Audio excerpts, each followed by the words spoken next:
What pushed me away from religion wasn't the stories themselves. It was the way they were explained. Literal. Fear-based. Believe this or else. I was told what to think before I was ever allowed to understand. And the moment I started asking real questions, questions about logic, psychology, human nature, the conversation stopped. But the stories didn't stop. Adam and Eve, the flood, Abraham, Moses, they kept showing up in art, in language, in the way people talk about guilt, temptation, failure, redemption. So the question that stayed with me wasn't, is this true? It was, why is this still here? Let me start by saying something important. I'm not here to convince you of anything, not to convert you, not to restore faith, not to ask you to believe. If belief were required for this conversation, I wouldn't be interested in having it. What we're exploring here is not religion. It's not theology. It's a way ancient people described the inner structure of the human being long before modern psychology had language for it. So for now, let's forget God as a figure, forget heaven, forget punishment and reward. Let's talk about the Bible as a map, not a map of the world, a map of experience, of desire, fear, impulse, resistance, growth. These stories weren't written to explain the universe. They were written to explain why humans repeat the same patterns over and over, no matter the century. That's why names matter, places matter, events matter, but not as history, as inner states. Take the Garden of Eden. If we read it literally, we argue about fruit and snakes, but if we read it symbolically, something else appears, a state of harmony, a moment before self-awareness fractures experience, not the first humans, the first inner conflict. Okay, but this is where I usually stop people.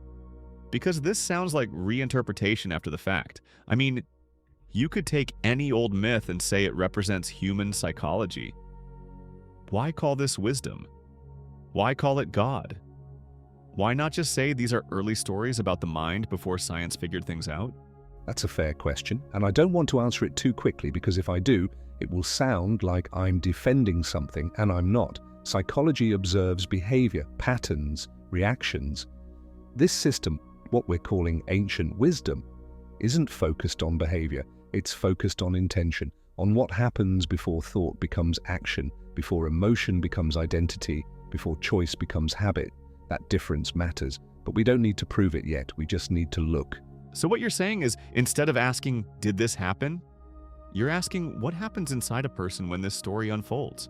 Exactly, and if we do this right, you won't need belief. You'll recognize yourself. And if at any point this feels uncomfortable, that's not a problem. Discomfort usually means we're close to something real.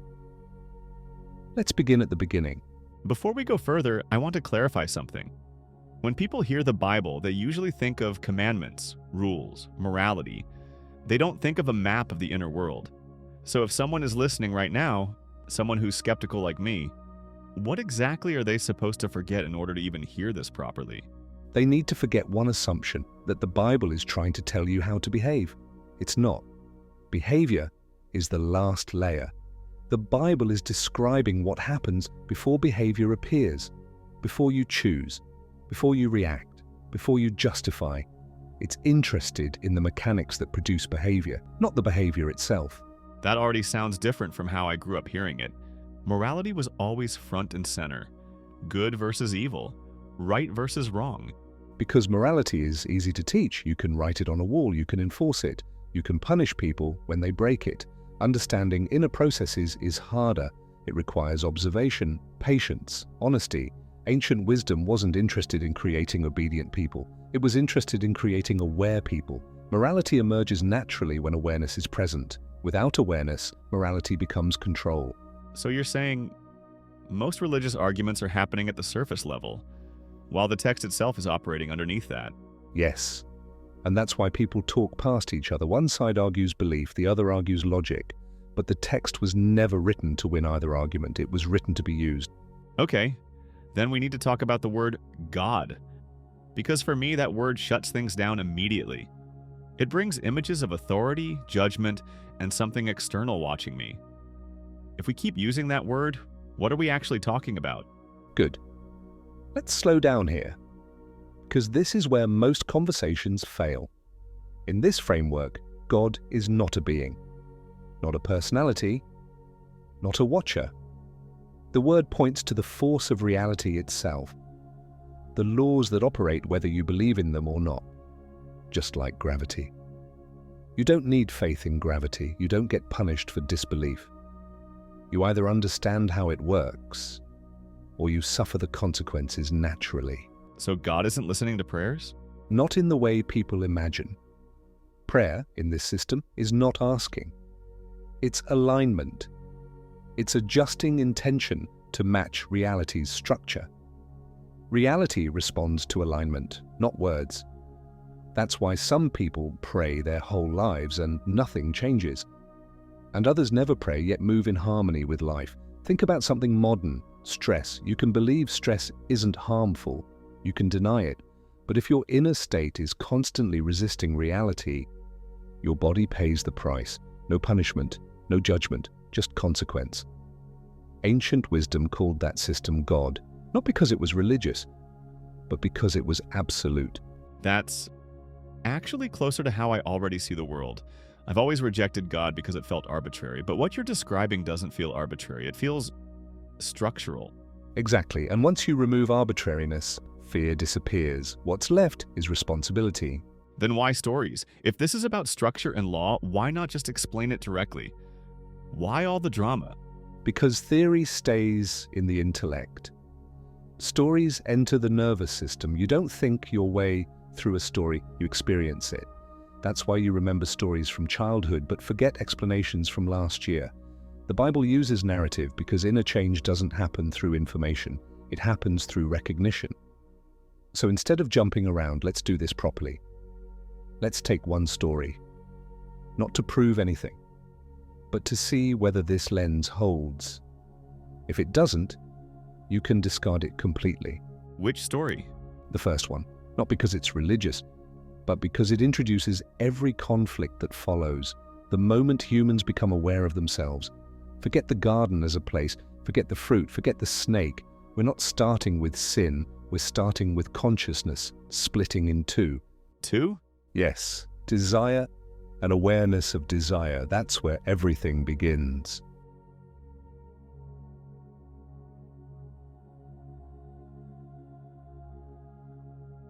Before there's a story, there's a state, not a place, a condition. The garden represents a human experience where desire and awareness are unified. So nothing is questioned because nothing is separate. There's no inner voice saying, I want this, but I shouldn't. There's no shame, no self-observation, just being. So not innocence in a moral sense, more like no inner friction? Exactly, not purity, simplicity. Then the tree, because that's always the focal point. Why that? The tree represents differentiation, branches, choices, paths. Before the tree, experience is whole. After the tree, experience becomes divided, good and bad, right and wrong, me and reality. The knowledge of good and evil is not moral knowledge, it's dual perception. Eating the fruit is not an act, it's an awakening. The moment a human being becomes aware of themselves as a separate entity, the moment you realize, I am experiencing desire, that realization changes everything. So self-awareness is the fall. Not a fall, a transition, necessary but costly. And the snake? Because this is where it usually goes supernatural. The snake is not evil, it represents instinctual intelligence, the voice of desire itself, not temptation, movement. Evolution doesn't begin with logic, it begins with appetite. The snake doesn't lie, it speaks half-truth. You will see differently. And that part is true. The moment awareness separates from desire, shame appears. They saw they were naked. That's not about bodies, it's about exposure. For the first time, a human sees themselves from the outside, judges themselves, divides. That actually tracks with psychology. Self-consciousness, the observing self. Yes. And once the observer appears, innocence is gone. Not because something went wrong, but because something complex began. So expulsion isn't punishment? No. You can't return to unawareness once awareness exists. The angel with the flaming sword is irreversibility. You can't unknow what you know, there's no going back, only forward. Think about childhood. There's a moment, different for everyone, when you realize, I'm being seen. After that moment, life is never the same. You start managing yourself, editing, performing. That's exile, not spiritual, psychological. And painful. Yes, but also the beginning of growth. So this is the foundation. Everything else builds on this split. Every story that follows is about repairing the relationship between desire and awareness. Cain and Abel, the flood, Abraham. Different expressions of the same fracture. Then where is God in the story? If no one is punishing anyone, God is the structure that responds to inner states. When the inner world fragments, reality reflects fragmentation. Work becomes labor, relationships become conflict, life becomes effort. Not because God is angry, because alignment is lost. Awareness gives freedom. But freedom requires responsibility. Without responsibility, awareness becomes anxiety. That's why the story doesn't romanticize awakening. It shows the cost. that's not how I've ever heard the story told. Because most interpretations skip the inner dimension, and without it, the story becomes absurd. So the Bible starts by saying, being human means living with a split inside yourself. Yes. And every meaningful life is an attempt to reunite what was divided. This isn't about belief, it's about recognition. If you've ever felt torn between what you want and what you know, you've lived this story. I don't believe in God, but I recognize myself in this.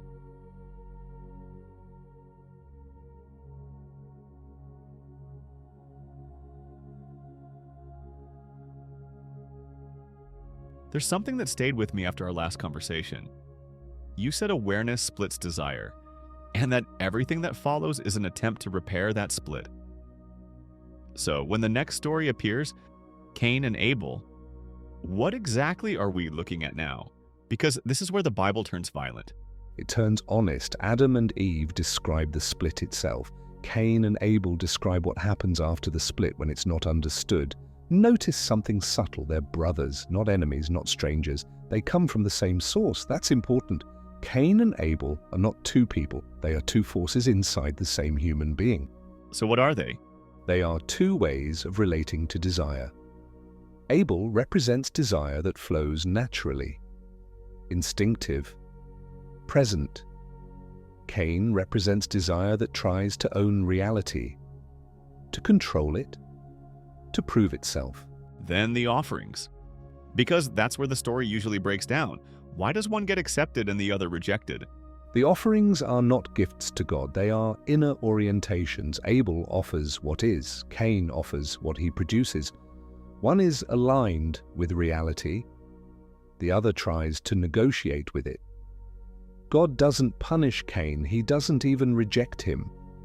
He reflects Cain's inner state back to him. Your offering doesn't align. That's not judgment, that's information. But Cain experiences it as rejection. Because ego experiences misalignment as personal failure. This is the most important line in the story. Sin crouches at the door. It doesn't say sin controls you. It says it waits. You still have choice. Cain isn't doomed. He's warned. And he ignores it. Because wounded pride doesn't listen. So Cain kills Abel. If these are inner forces, what does that actually mean? It means control destroys innocence. When the part of you that wants to dominate reality silences the part of you that simply is, something essential dies. Not physically, existentially.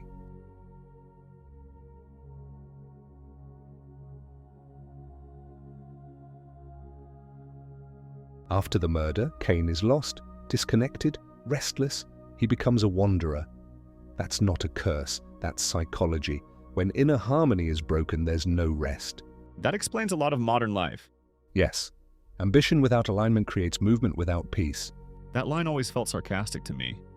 It is avoidance. Cain refuses responsibility for what he destroyed inside himself. That's the beginning of denial. and denial is the seed of repetition. Then comes the mark. Protection. Why protect him? Because destruction doesn't heal destruction. The mark says you cannot fix inner imbalance by eliminating parts of yourself. They must be integrated. Think about burnout. People silence their natural rhythms to chase productivity. They kill Abel. Then they wonder why they feel empty, restless, disconnected. That's Cain wandering. And the system doesn't punish them. It just reflects it. Exactly.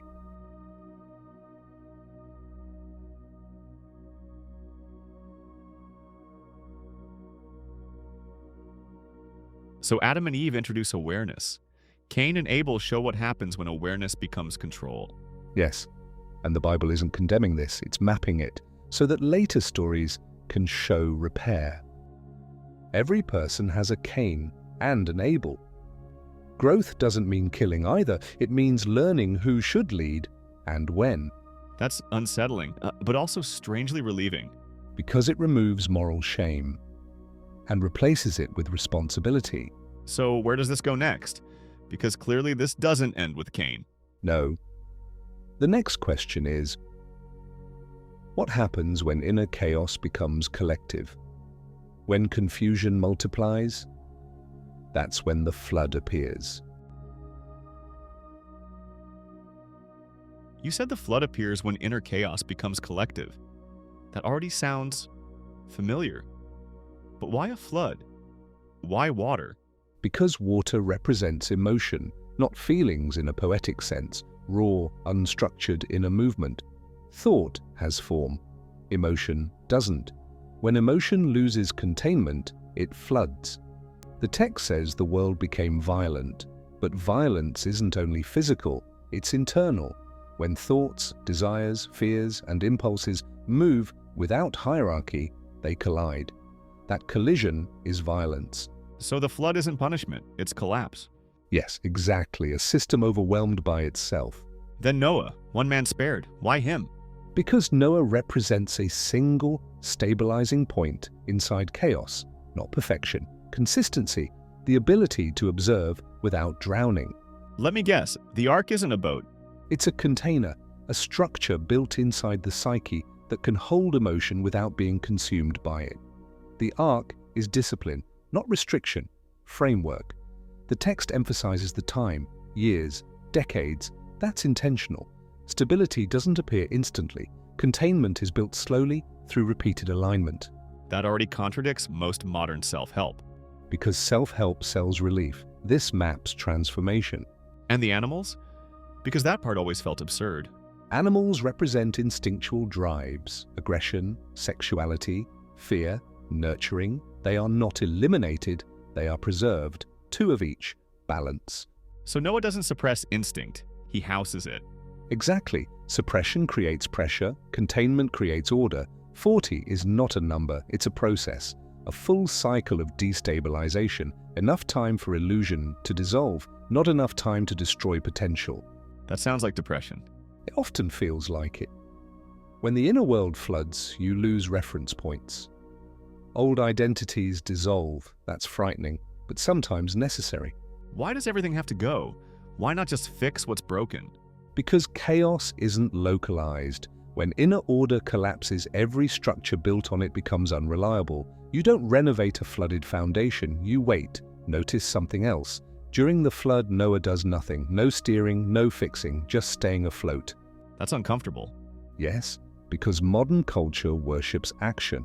But in overwhelm, action often worsens damage. Then the dove, why a bird? The dove represents intuition, not instinct, not logic. The subtle sensing of readiness. It doesn't return with land, it returns with a leaf, a signal, not a solution. When the waters recede, the world is not restored. It's changed, simpler, quieter, less ambitious, no illusions of control. That's rarely how people talk about new beginnings. Because new beginnings are fragile, they don't announce themselves loudly. And the rainbow? Because that always felt sentimental. It's a reminder, not a promise of protection, a reminder of limitation. Reality will not flood endlessly, but chaos will return if structure dissolves again. Burnout, breakdown, nervous system collapse. These are modern floods. The arc is routine, boundaries, rhythm, not escape. So people don't need saving, they need containment. Yes, salvation is stability. This feels uncomfortably current.